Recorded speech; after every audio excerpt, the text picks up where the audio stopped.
you've been following our project Red Tomato Mustang, you'll know that we had it all set up for hardcore drag racing. In this episode, we switched directions with the project, teaching our Mustang to turn corners. I'm Paul Huizinga for Power TV. Today we're at JBA Performance in San Diego, California, and we're going to be doing some Roush Performance suspension upgrades on our Project 06 Mustang. Let's take a look. Now, the suspension we've got on our project car right now is totally drag oriented. We're going to be switching to some parts that are going to give it better street manners. We're going to be doing that with the help of our technician Wes. Now, tell me what we're looking at here as far as parts. Well, we're looking at the Roush kit here that's got the front struts, the rear shocks, the springs for all the way around, and new sway bar end links, and of course front and rear sway bars. Right now we've got a setup that really gives us great 60-foot times, bites like crazy at the track, but it's a little rough for day-to-day use. Now, this Roush kit is a great compromise between those two extremes of the soft stock suspension and what we've got on there now. Let's take a look at how it goes on.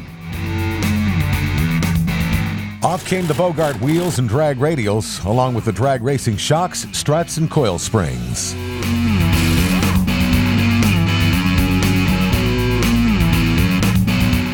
Now, the QA1 is a very high-end shock. This is a competition shock designed for drag racing. This is the kind of thing that you would want if you were totally into competition. We're not necessarily going to use the car a whole bunch on the street. You'll notice that the bushing at the bottom is solid. There's no rubber in here. It's not going to give you a very soft ride on the street. It's also double adjustable for compression and rebound. Now, we're going to try and split the difference between the factory shock and an all-out competition shock with these shocks from Roush Performance. You'll notice that they share a lot of design features with the stock shocks. It's a monotube gas-charged design. It's got bushings down in the bottom for compliance, but the internal valving is completely different from what you get on the stock shock. This is going to give us the best of both worlds, track performance and comfort on the street. Roush's lowering springs and shocks are a direct replacement for the factory suspension. In fact, they install as simply as the stock parts come out. In our application, we already had upgraded our Mustang with BMR control arms and a BMR panhard bar. This would be used in conjunction with the Roush kit. The Roush sway bar went on last. It's thicker than stock and keeps the Mustang flatter in the turns when cornering at high speed or with sudden wheel inputs. It also goes into the factory location. BMR's K-member was retained in the front, but it was necessary to reinstall the stock radiator support that we had removed when installing the lightweight BMR support and removing the stock sway bar. The stock support would allow installing the Roush front sway bar, a must for handling. Here, Wes is installing our Roush front strut and spring combination. Since the S197 Mustang uses a coilover spring design, it was necessary to pre-assemble the unit before installation. Just like the rear, the Roush pieces were a very simple bolt-in installation. We wrapped up the front kit with the sway bar, struts, and shocks all tightened down and ready to roll.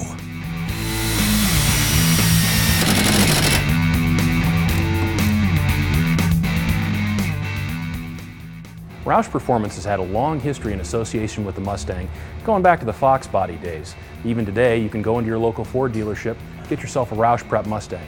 Not everybody can afford a full-boat Roush car straight off the showroom floor. Fortunately, they sell a full line of performance parts that you can add yourself.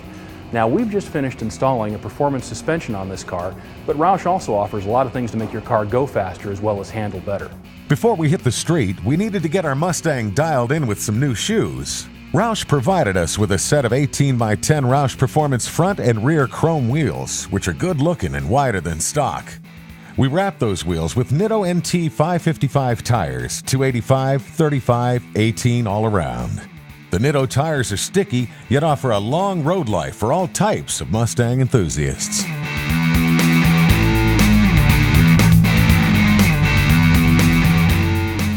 That would wrap up our installation of the Roush suspension system, but the real story is going to be told behind the wheel. Just how much of a difference would the Roush suspension make over our previous street strip setup? Driving this car is just like what Roush says. It's somewhere between a street car and a track car. The suspension's firm, the springs lower the car about 1 inch to 1.5 inches, but it has a very straightable feel to it. And the Roush struts and rear shocks are really tuned well for a nice balance between street driving and performance driving. Previously, this car had some drag racing suspension on it. Wasn't as nearly as fun to drive. and I feel a lot more comfortable putting the car through some aggressive corners. I feel at corners that a stock GT that would previously take it 30 or 35 miles an hour, I end up feeling very, very comfortable taking those corners at 45 to 50 miles an hour. Now, of course, you have to stay legal, but a Roush car makes you want to speed. It makes you want to do things you probably shouldn't do. So the truth is that if you're looking to install a Roush suspension, you better make sure that you start off with 0 points on your license.